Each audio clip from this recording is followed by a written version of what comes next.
আজি ৩১ ডিচেম্বৰ, বছৰটোৰ শেষৰটো দিন।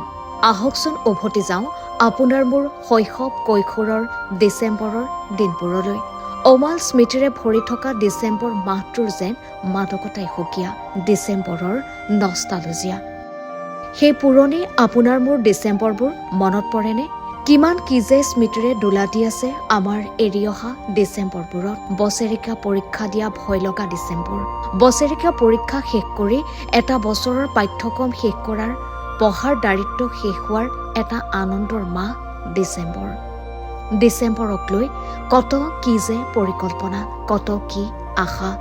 ধান্দাই উদং হোৱা পথাৰখনত ল'ৰাবোৰে ক্ৰিকেট খেলৰ বাবে ঠাই চাফা কৰি উলিওৱা, সন্ধিয়া চোতালত মৰণা মৰা, জুহালত আইতাৰ লগত জুই ফুৰাই, আইতাৰ লগত ৩১ ডিচেম্বৰ, ১ জানুৱাৰীত খানা খোৱাৰ পৰা ধৰি সাধু শুনালৈকে, ঠেটুৱে ধৰা শীতত জুহালত জুইৰ ওম লৈ ভূতৰ কথা পতা, সাধু শুনি শুনি ৯ আলু পুৰি খোৱা।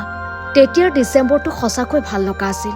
সন্মুখত আহি থকা মাঘৰ বিহুৰ পৰিকল্পনা কৰা, লগৰীয়াৰ লগত গৈ পথাৰত ভেলাঘৰ সাজিবলৈ নৰা কটা, শুকান গছৰ খৰি ফালি মেজিৰ বাবে সাজু কৰা, লগৰীয়াৰ লগত ৫ টকা ১০ টকাৰ পইচা তুলি গাইপতি, চাউল, ঘৰৰ সকলো বস্তু নি ১ জানুৱাৰীৰ লগতে মাঘৰ বিহুৰ খানা খোৱা।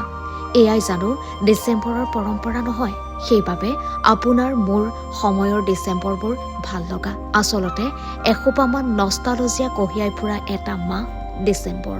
কিন্তু আজিৰ ডিচেম্বৰত সেই মাদকতা আছেনে? আপোনাৰ ডিচেম্বৰটো কেনেকুৱা আছিল জনাওক আমাক কমেণ্টৰ জৰিয়তে।